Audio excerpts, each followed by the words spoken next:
Welcome to Mobile Legends Bang Bang Professional League Season 2! Woo! Grabe! Ang intense ng last match natin with Cignal versus ano. I can't help but feel like this is a deja vu though. Yeah. Season 2 nga, but parang deja vu ang nararamdaman ko yes, today. kasi what happened last year for Season 1 is also Bren versus Cignal. Exactly. So will it be a revenge? Or rematch, a repeat? A revenge. The pressure. Who is gonna win for the Sino dito championship? supporters ng Bren? Oh, dito. Dito. Eh, paano naman ang Cignal? Oh, okay. There they are. Halo. And over there. All right. By the way, just to remind you, this event is presented by Moonton and organized by MAT Events. Of course, with our legendary sponsors, we have Smart Communications and our elite sponsor, Ayala Malls Circuit. And for those people na hindi nakakakita ng maayos, meron tayo Sa the deck circuit lane po, sa mga nasa second floor, dyan na rin kahit sa first floor, medyo overcrowded na. Kung nahirapan po kayong manood, pwede po tayo pumunta sa the deck circuit lane. Meron din po tayo doon. Alright. Also, I'd like to remind everyone that we are live on 5 Plus, the new home of esports on Philippine television. Alright, thank you, Sarah. So, ano ba, hindi na natin ito patatagalin. Handa na ba kayo? Yung mga nandyan sa side, Nasa handa na gilid ba po. kayo? Ito, may hype dito. Yung mga Alright, and now, the moment that we've been waiting for. Let's start with our fourth and final match. And to start with, let's all welcome Bren Esports.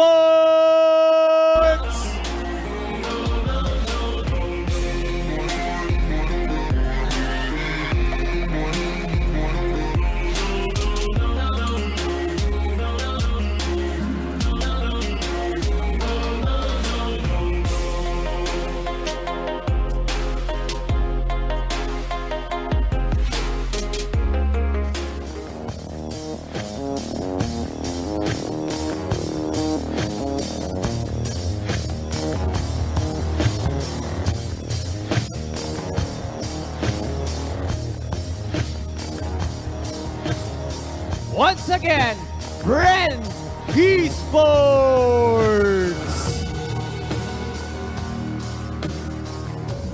Now, ladies and gentlemen, put your hands together for Cignal Ultra!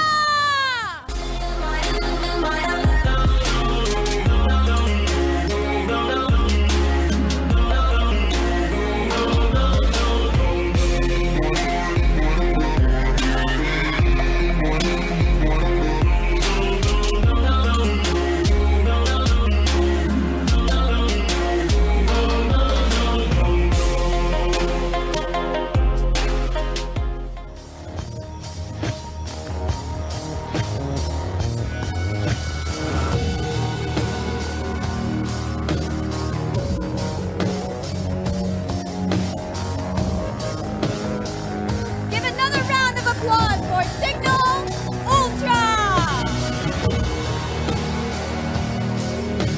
All right, so there you have it, our two teams for the final match. Ito, kausapin ko na dito. Ito na. Meron ka bang message? Ang tagal ng pahinga niyo. So sa tingin mo nakapag-practice naman kayo mabuti or handang-handa na kayo? Hindi kami nag-practice pero ni-ready namin yung utak namin para sa finals. As usual, di ba? As always. All right, any message to Cignal? Sabi ni Coco, we want to know defeat. We want to know the fit daw. Maraming salamat. Okay, now from this team, mga kuya, paano nyo pinaghandaan this year's MPL Season 2? Training lang, tapos kain tulog. Yun lang, yung health namin, pati yung games, napagsasabay namin ng maayos. Kaya yung, namin, yung mentality is stable. Hindi kami masyadong ninenervous ngayon. I have another question. How does it feel to be up against Bren Esports for another time? Nakakasawa na. Huwag kang mag-alala sa amin, okay lang. How about a message? How about a message for them? Ako may aasa akin dito. Oh! Papalag naman eh. Eh! Okay. Kamayan. Shake hands. Mukhang magiging mainit ang labanan na ito. Alright, shake hands. Sportsmanship. Come on, guys. Let's give it up for our two teams for a final match. Bren and Cignal Ultra!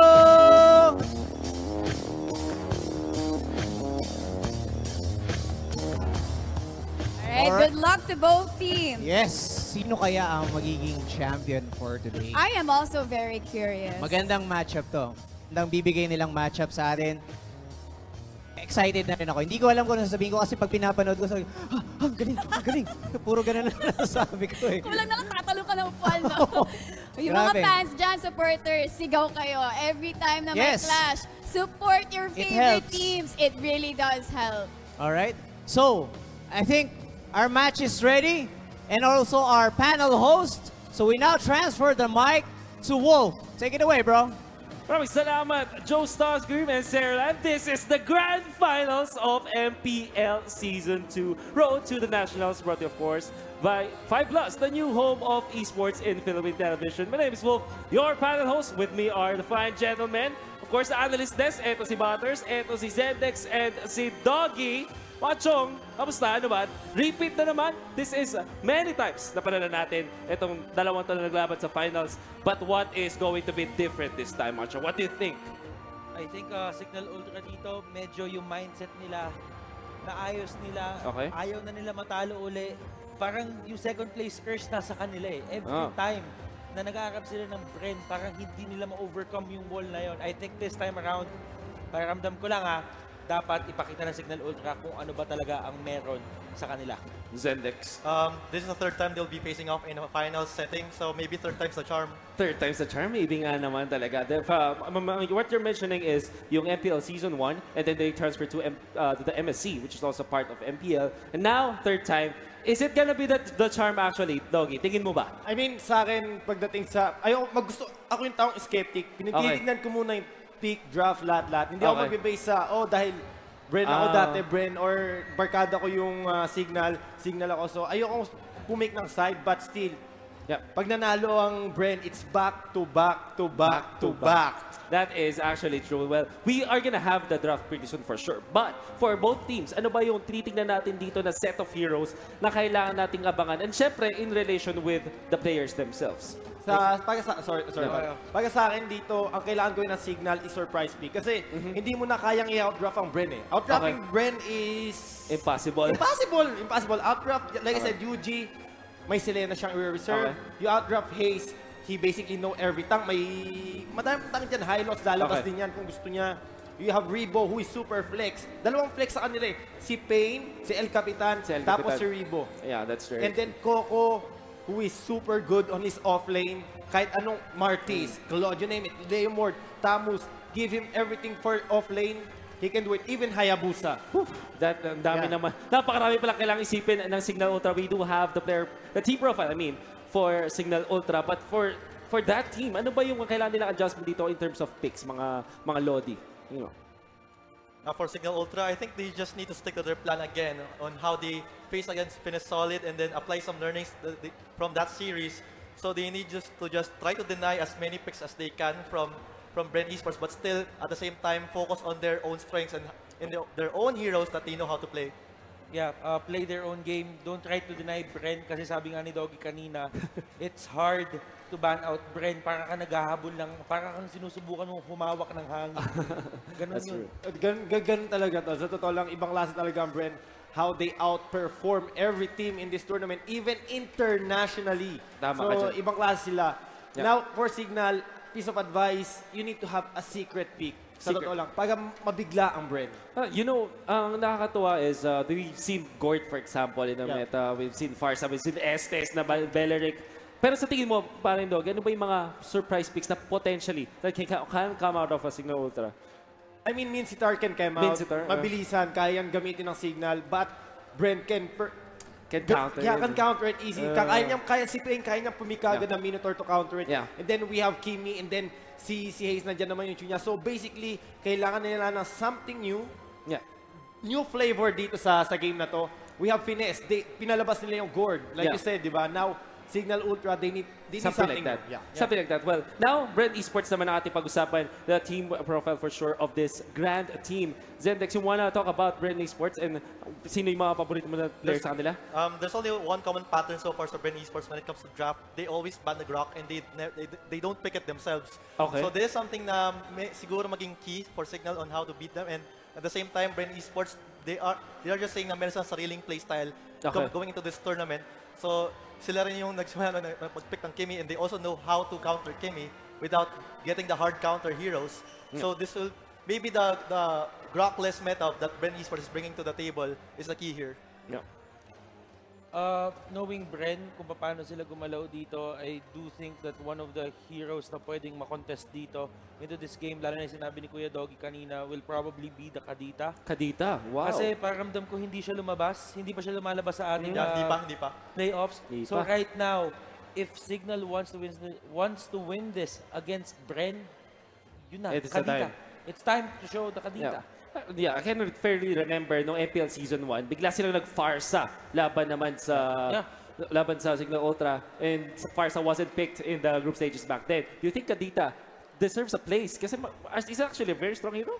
Para sa akin, malakas talaga si Kadita. Now, nag-i-scout ako ng team noon. Ini-scout ko yung Cignal Ultra. Ginagamit nila.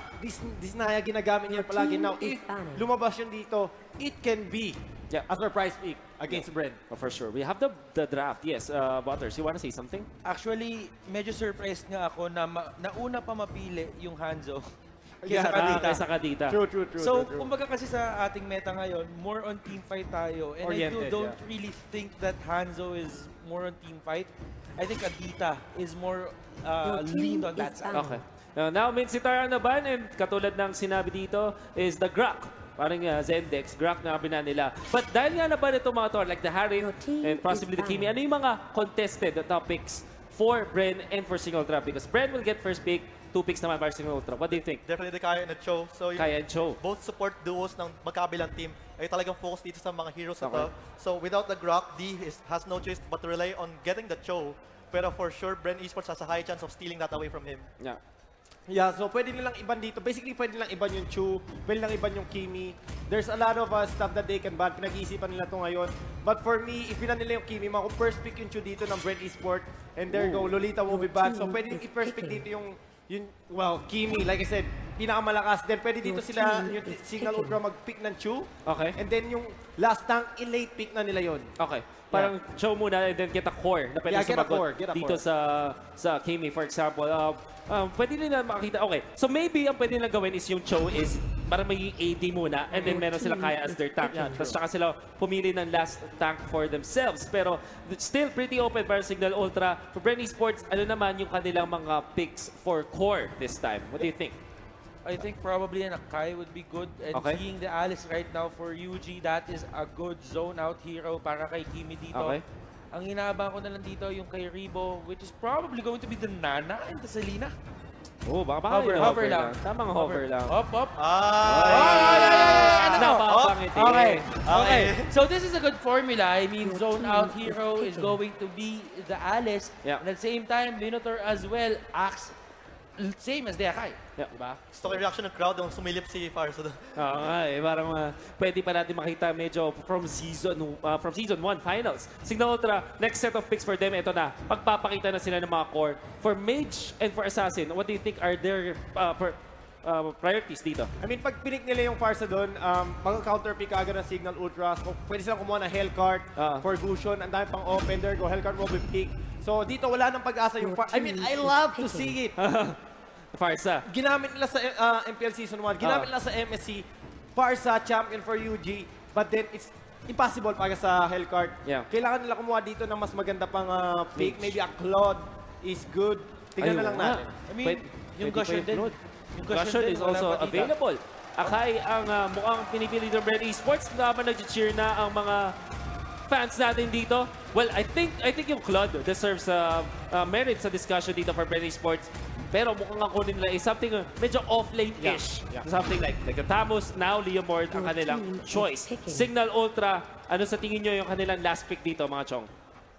I mean, sa akin gusto ko dito, kung kailangan lang mag-last pick, pwede lang gawin yung Chew Fighter, but then they have that Kaja Super Squishy, then kumuha sila ng Digi. But then Digi is not an option kasi nga Kaja lang yun eh. So, hindi. So, Chew Tank to lalabas dito. So, free Minotaur ulti dito, pati kay Akai. For sure. And that is going. Merong ino-hover dito, ni Selena, which is what we recall from a group stage na mention to ni Butters, napansin nito ulit na nahirapan ang Bren Esports against sa Selena. Yeah, and kapag kinuha nila yung Selena dito, this doesn't really mean na wala silang tank. Ang pinapakita lang na Cignal Ultra dito na hindi namin kailangan lumaban ng harapan sa inyo. Kailangan lang namin magpatama ng Abyssal Arrow. And it could be well for the good. Now, you have the draft, ladies and gentlemen, on Bren Esports. Nag-close out nila with Leomord, while Cignal Ultra, Selena, and a Tank Cho with Kaya. Ano ang inyong mga predictions? I want to know your predictions. Let's start with Butters.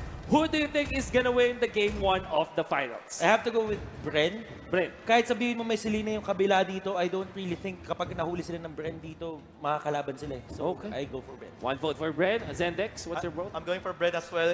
They successfully drafted the Kimi plus 4 durable heroes here.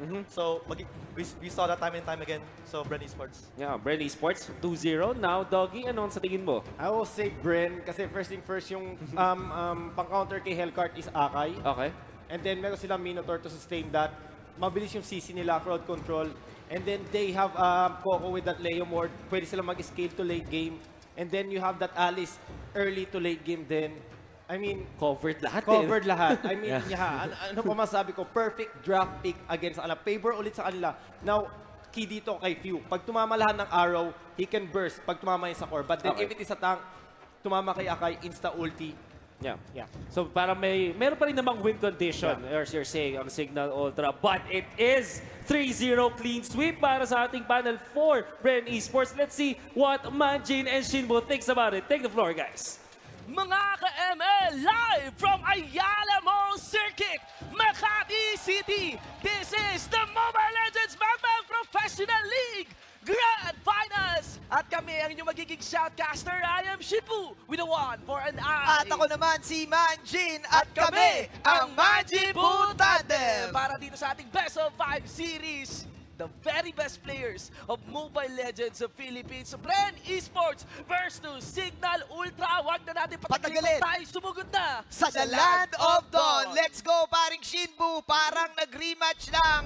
Back to back to back to back to back. Lahat na ng tupak na meron dito, paring Shin. Maraming salamat sa lahat ng nanonood ngayon dito. It's time, showtime. Si Pain ang gagamit ng Minotaur. Si Ribu ang gagamit ng Alice. Yuji as the Kimi, Haze as the Akai, and si Coco naman bilang ang Leomord, pare. Para naman sa red side, pulang-pula, Cignal Ultra, Yahoo for the Hellcourt Tex on this Kaya, Disanya na Kagura, D for the Cho, and Few for this Selena. Ngayon lang ulit lumabas yung Selena sa ating game. Pinag-uusapan ng mga panelists natin to. Selena nga ba ang weakness, pare koy, ng Bren Esports? Kung hindi nyo na itatanong sa lahat ng mga naging talo ng Bren Esports sa Archangel Ownage, sa Finesse Solid, laging may Selena because of that Abyssal Arrow skill na after matamaan ng 5 segundo, pwede nang mag-go, paring Shield. First blood. Usapang teamfight dito, malaki ang lamang ng mga membro ng Bren Esports. Pero ibang kwento natin dahil naging 1-1 kaagad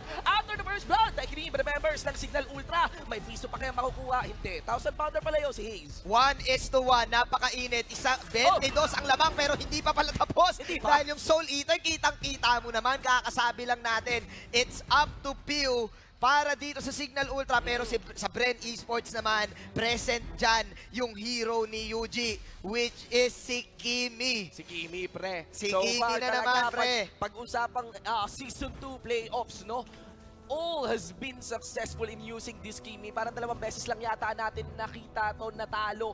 Napaka-balance. The ultimate Armalite technique. Nitong hero na to, mga kaibigan. Very interesting outcome nitong laban natin kasi nagkaroon tayo ng engagements on both sides of the map. Usually, makikita mo itong mga teams na team fight kagad na kukunin nila with 4 members at the least. At yun na nga yung sinasabi natin na nakakainis na nag-connect. Abyssal Arrow onto Pain. Abyssal Arrow onto Pain, pero makikita natin na medyo madedelay na yung item ni Rebo dito for sure because of that 0-2. Kailangan lang i-make sure ng Cignal Ultra yung aggression nila ay tuloy-tuloy kalaban yung Bren Esports, pare. And tingnan mo yung pump fake na ginagawa ni D and ni Pew. Meanwhile, in the top lane, flicker out si Coco. Na-burn yung flicker ni Coco, mga kaibigan. Malaking kawalan yon. And of course, that is the signal for the Ultra to take this turtle. Ladies and gentlemen, they got 3 members. 3 members nga ba? Yeah, invested. On the turtle. Oh, tama. Si Gong Pagong nakuha na dito ni Disenya. Kakaiba to dahil kaka-level 4 lang ni Coco and ni Pain. Ladies and gentlemen, usually, pag pro player ka, 1 minute 40 seconds, nagpo-4 na yung mga yan. So, ibig sabihin, medyo na-delay sila. Eto na ang knockback na ginagawa dito. Pero sa bandang taas, naka-isa. Meanwhile, nakakuha ng isa, mga kaibigan. Pero ang kwento natin, nasa baba, Ribo. Sabi nga ni Yaku, mamaya ka sa akin kanina. Pero nakakuha nga, ICD. Ginati naman para kay Hayes. 2-4-1 pa rin sa ating screen. And Cignal Ultra takes control dito sa may bottom lane. Tuloy-tuloy ang aggression, pare ko. Siyempre, with that, kaya pick one way to defeat Bren Esports. Umpisahan nyo ng suntukan kagad. Wala nang tingin-tingin, wala nang amba-amba. Sapak agad, left jab, right jab, uppercut. Yapi, kung pwede ka sumipa sa boxing, sipain mo na rin, mga kaibigan. Of course, bring in the Pain. Captain Pain, nasa naman ang pagbibigay. El Capitan! Signal. El Capitan!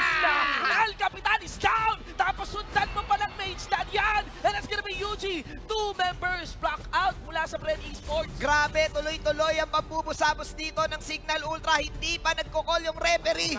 Sinapak na agad nila. 3 minutes in, and this is how you control Bren Esports. Wag na wag mong ibibigay sa kanila yung 2-minute advantage na yan para, and knowing na si Coco medyo na delay. 4 minutes na tayo, dapat pwede nang magkaroon ng mga core item at mukhang malapit na para sa Cignal Ultra. Malapit na, mga kaibigan. I'm actually looking forward kung meron ng ice cream one kagad na mabubuo dito si Yuji, pero he's actually making that build for the Blade of Despair because of multiple Legion Swords para dito sa Teka, nilabas ang kabayo dito. Fresh from Santa Ana, sinapak!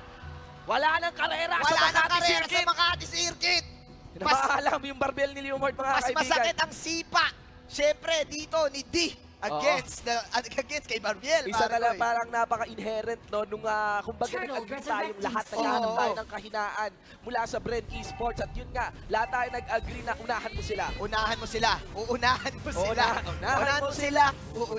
sila. Lalo pa kung meron kang Selena din dito. Oo naman. Abyssal Arrow. Maka -1 ka lang. Pag tinamaan ka kasi ng Abyssal Arrow ni Pew, 5 segundo, pwede ka mag-alta, pwede ka mag-message. Pwede ka mag-status, pwede ka manood ng streamer ng Mobile Legends. Magsawa ka, dami mong magagawa sa sobrang tagal ng crowd control. Kaya namin sinasabihan kasi kada segundo ay importante sa paglalaro ng Mobile Legends. Yung 0.1 seconds na yun, pwede kayong matalo. Very interesting talagang items coming in from Yuji. He's still entering this one. Ay, naku po. POD ba naman yung kanyang inactivate mismo? Tapos yung Turtle down dito. Pero naku, eto na ang kabayo ni Paring Coco. Yadig-idig habang bumabaril si Yuji. Missile mo, bes! Nakaisa pa si Kuya Coco dito pero pinagsisipa-sipa siya ni Kuya D. Napaka-ironic naman yun. Kabayong pinagsisipa ba naman? Coco ay napitas. Uy, ginawa buko siya. Hindi. Buhay pa rin, mga kaibigan.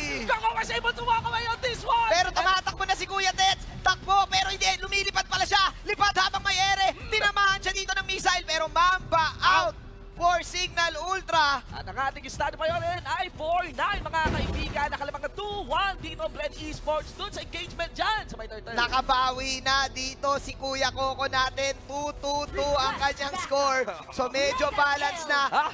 Ay, naku po.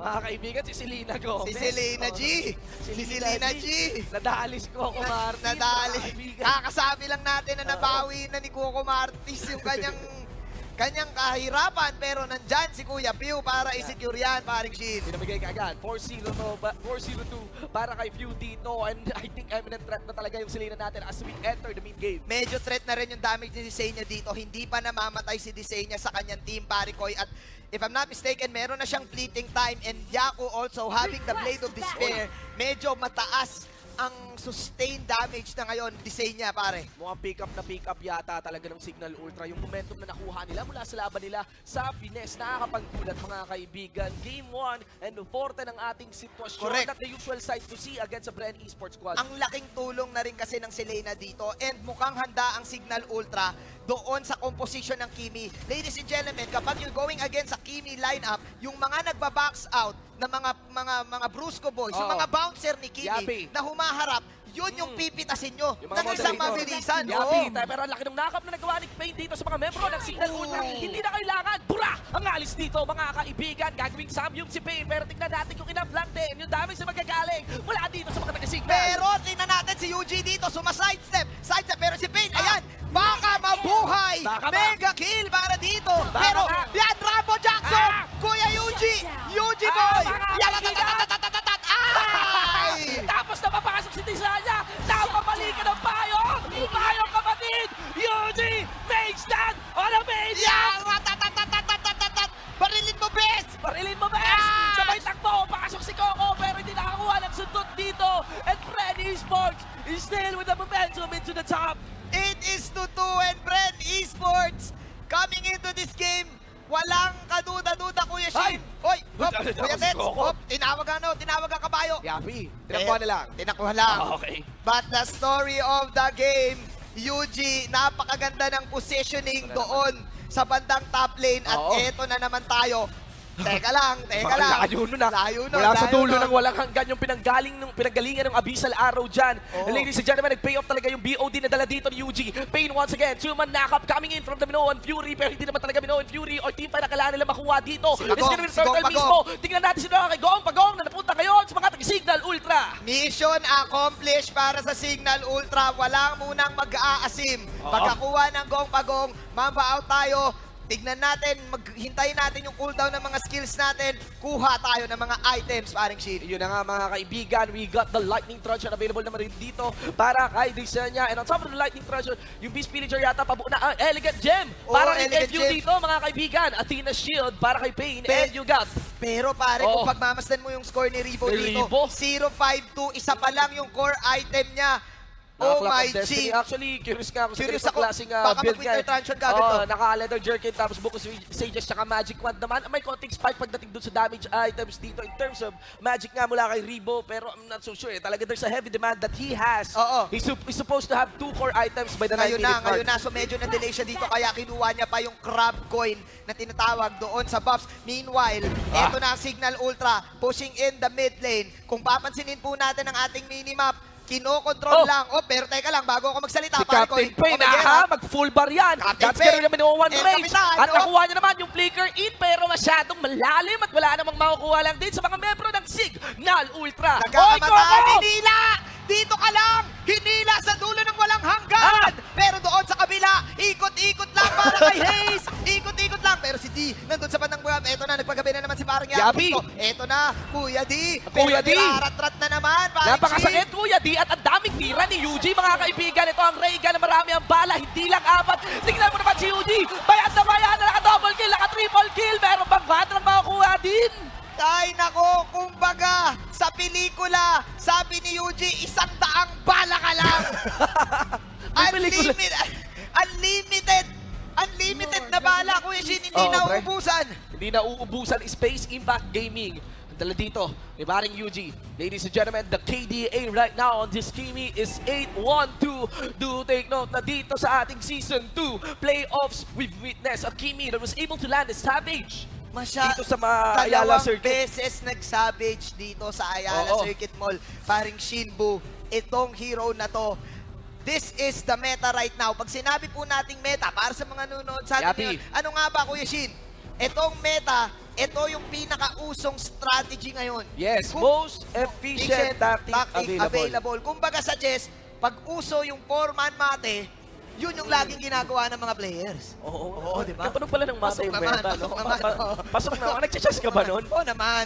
Pero teka lang, bago natin pag-usapan yan. Kala ko tricycle damage ka lang, mga kaibigan. Pero si D, mabakat na lang dito. There is the zone coming out from Pain. At nakamagkamol naman dito. Siyempre, si paring Ribo. Pero last hit pa rin ni UG, mga kaibigan. Medyo nawawala na yung control sa laban. Dito na mga taga-Cignal Ultra with Pain. Getting that new Pinawag Fury. Para kay Pew, tanggal dito. Yung mga membro ng Cignal Ultra. At na lang muna, talaga sila Tisanya. Yaku just going for the wave clear here, pero knock on the door na ginagawa ng Bren Esports dito malaki against Sig. Isang mabilisang legendary para dito kay Kuya Yuji. And the setup wins games. Mga Besiwa, 15-14. Kayo ba ang comeback king? Sabi dito ng Bren Esports, no. Nakuha na naman ng Bren ang momentum nila, paring Shin. Palagi, the Mage Dad is really doing it, ladies and gentlemen. Ayahay lang ang buhay. Ayahay lang. Pabaril ba? Energy transformation lang, chemical refinement lang, balik lang ng energy, tapos banat lang ulit. Joysticks lang, one games lang. Tago-tago lang sa pader, sa likod lang ni Pain. Parang chill-chill lang. At tamang slide lang si paring UG dito. Hindi ko parsa na next game. Kung nagkaroon po tayo ng next clash, atin pagmasdan kung paano gumalaw si UG dito. Kailangan mahuli. Isang mahirap na hero para sa mga ML players natin. Kasi hindi ka sanay, hindi ka pumipindot nung sa right side masyado. Mas pinaprioritize mo yung joystick mechanic. Mula sa lamang na nakuha ng Cignal Ultra sa early game natin as we enter the mid game right now. Bren Esports sitting at a 4K gold lead, already knocking into an inhibitor turret here in the mid. Not to mention with the Lord, pushing with them. Kumakapit, humahawak na lang sila, Kuya Shin. Hawak kamay na lang sila dito sa kanilang base. Eto na si Kapitan, si El Capitan Pay. El Capitan, dalawa silang malaki yan, ha? Dalawang malaki yan. Full range yan, Bobby D. Buti na lang siguro, walang flicker yan. Hindi natin alam. Na-burn na rin yung Abyssal Arrow dito. Mag-iiwan ng payong mismo si Saya. Yun na yung sinasabi natin mula kay Pain. Malaki yan, malaki yung cheer na nagkagaling. Pero akay with the Hurricane Dance. Pero eto, nagpagabi dito si Paring Coco. Pero ayun na, masakit pa din talaga si Paring UG doon sa bandang gabi, mga Bobby D. Pero eto, 1-for-1, Ribo. Dash in si Paring Coco. Pero dash out naman si D. Sige, nakapag-depensa daw onte yung Cignal Ultra. Pero tignan natin. Abyssal Arrow para kay UG pero masyadong malayo din. Ganun talaga, no? Kalala yung Abyssal Arrow. Ang layo nga ng exit. Pero depende din. Kung i-engage mo nga ba, kung ganun ba naman kalayo at masyadong malalim sa mga base ng kalaban, hindi mo rin magugustuhan yan. Ribo here. Flowing Blood papasok. Tapos ganda ng timing para mawasak. Dito naman yung inhibitor turret. Tignan natin that the Blood Oath has been activated by Mr. Ribo. Pero eto na ang kabayo natin. Mr. Pew tumatakbo. Pero ayun, Kuya Eugene na naman and the Coco. Bren and Company. Tuloy-tuloy na lang ang pambubugbog. Hindi natin nakikita yung dead timers dito, pero buhay pa rin si Disanya. Ako na nagpagabi na. Pwede yan kumalmok. Malaki ang bawi ngayon, mga kaibigan. Simbang gabi. Ang kanyang ginagawa kahit tapos na ang ating Pasko, mga kaibigan. Umalis kayo dito! Sabi ng Cignal Ultra. Depensang Marino para sa Cignal Ultra. Oh my God. Umabot na sa point na nabuhay na sila and Bren Esports masyadong nag-overstay. At hindi ko alam kung mga comeback kings nila to. Wala kang inhibitor turret, halos 30% ng base mo nabawasan, men. Kapag na-comeback kings ng Cignal Ultra, itong ganitong klaseng sitwasyon. Diba? Sa kanila lahat ng TV channel. Sa kanila lahat ng TV channel.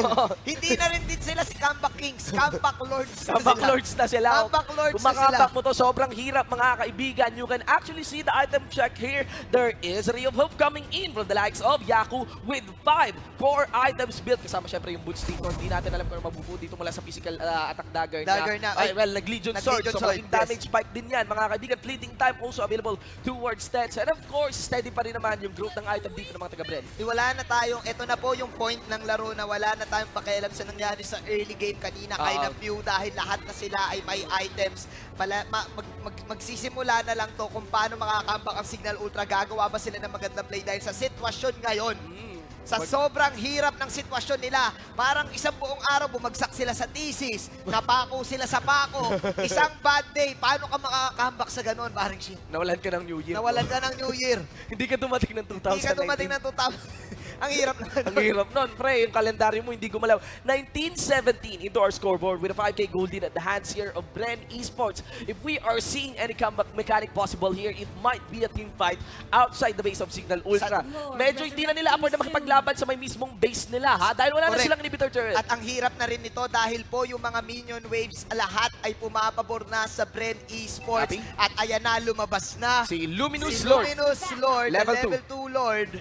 Na kayang-kaya kunin kagad ng Bren Esports. Ngayon pa nga lang nabuo yung Lightning Truncheon ni Ribo, no? So medyo behind pa nga si Ribo in terms of itemizations dito. Or very interesting siguro. Priorities yung Clock of Destiny. Wala na ka-intro-intro. Ginawa kagad ni Pain dito. Ang ganda ng pasok na wala naman yung Kagura. Bigla-bura na rin yung ating show, mga kaibigan, na tatlo na lang ang natitira sa mga membro ng Cignal Ultra. At mukhang tapos na ata ang laban. 1v1 with the Great One. Coco versus Yaku. Dakabayo versus Dakalmot.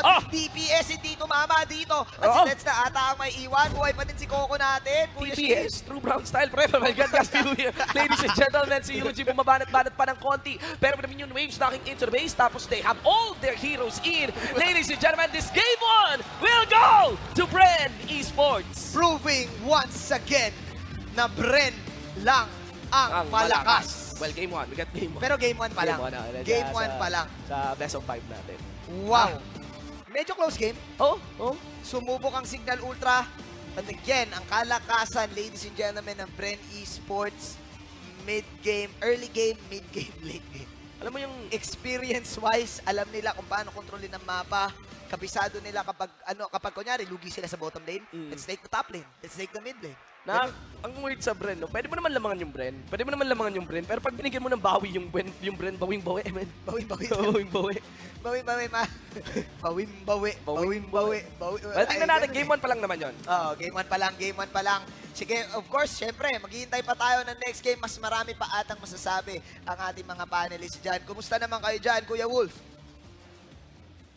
Okay naman kami dito, Kuya Majin and Chimo. Maraming salamat for that cast. We're back in the panel. My name is Wolfie, our host, with Butters, Zendex, and Doggy. That was classic Bren Esports victory. Napaka-dominant, I would say. And we saw many times na lumaban ng Cignal Ultra, but it wasn't enough. Do you think that it's more because of the draft or talagang ma-outplay lang ba sila ng Bren? Or a little bit of both? What do you think, guys? Para sa akin, yung Cignal Ultra, ang ganda ng simula nila. Okay. Nagamit nila yung Selena to the full advantage, to its full potential. Problem is, pakiramdam ko nung mga bandang mid-game, pinipilit nilang lumaban sa Bren Esports ng head-on, which is they don't really have the capability for that. Okay. You don't have a tank, you only have a Kaya, and you only have like a Cho. Yeah. Hindi enough yun eh. That's very true. Yeah. The thing is, when sa draft na Cignal Ultra is, they drafted the Selena and a Kagura, which forces you to always engage against Bren Esports in the early game. Pero yun, lumamanga sila ng konti, pero nung nabawian sila ng Bren, di na sila nakabalik. And Bren Esports, lahat ng previous games nila is nag-end ng 14-minute mark. So props to Cignal Ultra for going beyond that, pero kinulang pa rin. Kung titignan natin dito pa lang, I know, I will dash the question na si Wolf. Pero kung titignan natin dito kasi nakakabighani how Hayes used I agree. Okay, pansinin natin si Yuji. He is a good mage. But here, hindi siya yung main factor. Sa akin si Hayes naging main factor dito. Why? Tignan nyo, hindi gumagamit si Hayes ng ulti. Ayaw niya gumamit ng ulti. Why? Siya nag-pro-protect kay Yuji. Protected si Yuji. Mag-ulti si Hellcart. Nandyan si Hayes. Poprotektahan niya lang, mag-ulti siya, and there you go. Makakapag-snowball dito agad si Yuji. At yung kaganina sa pit, sa top side, nakita natin, bakit may ulti pa si Hayes doon? Kasi nihintay niya lang talaga yung Hellcart na pumasok. Hindi pumasok yung Hellcart, and then Hayes go in for the pin down. Yeah, I completely agree with you. I think may pinag-uusapan din natin yun na mismong game habang nanonood tayo. The discipline mula dito sa members ng Bren Esports, particularly kay Hayes. Parang sabi niya, wala akong ibang role dito para manalo tayo kundi protektahan itong si Kimi. And it was very successful in that manner. Kasi Cignal Ultra, with all due fairness sa kanila, hinahanap nila si Kimi. Gusto nilang lumaban with Kimi. I think the Hellcart always wants to go to the backlines din. Unfortunately, bantay sarado si Kimi. And that's why Bren Esports was successful. But now, moving forward, mga Chong, ano sa tingin niyo yung mga konting adjustments lang? Draft-wise ba? Playstyle-wise ba? Heading on to game number 2. I think kailangan pa rin nila piliin yung Selena dito. Okay. But with a more standard setup. Okay. They can't really go for those Kaya Cho na setup na nakikita natin dito. Just because ang dami pang possible na pwedeng piliing tanks dito. They just didn't go for it. I think they have to change dito yung Kagura. Kasi nakita natin in the late game, yung Hellcurt lang yung kayang bumawi sa late game.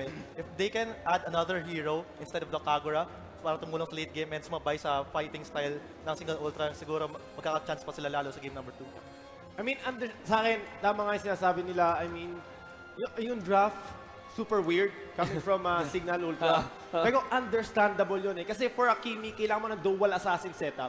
Hellcart was there, Selena was there, and they need that Kaja panghuli. And then, pag magka-Kaja ka, you want that double mage setup. Dahil ika-capitalize mo yung ulti niya. Divine Judgment, pag nakahuli ka, reduction sa magic resistant yon. So you want to burst that Kimi. Nakikita natin si Yakut attempting to go for Kimi, kaso hindi niya magawa dahil nandun si Akai palagi. And then, si Few with that Selena. Gusto niyang ipanain si Kimi but it cannot. Iniikot niya, pinapatamaan niya ng ward. Kasi pag pinatamaan niya ng ward, kaya niyang patayin. But then, Haze is there to protect Kimi. Bantay sarado ni Kuya Haze. Para din sa akin, to add to what Doggy said, kailangan nila i-utilize yung pagiging magaling ni Tets sa initiation. Like yung single target initiations, it doesn't really fit him. Kailangan niya dito pumili ng Akai, ng Lolita. He needs to go for those heroes. Okay, very well. Let's see if there will be adjustments for, not only for Cignal Ultra, pero tingnan natin sa Bren Esports din because we still have a best-of-5 series. Game 1 pa lang yan, 1-0 for Bren Esports. Let's see after the break if makakabawi ang Cignal Ultra. This is the MP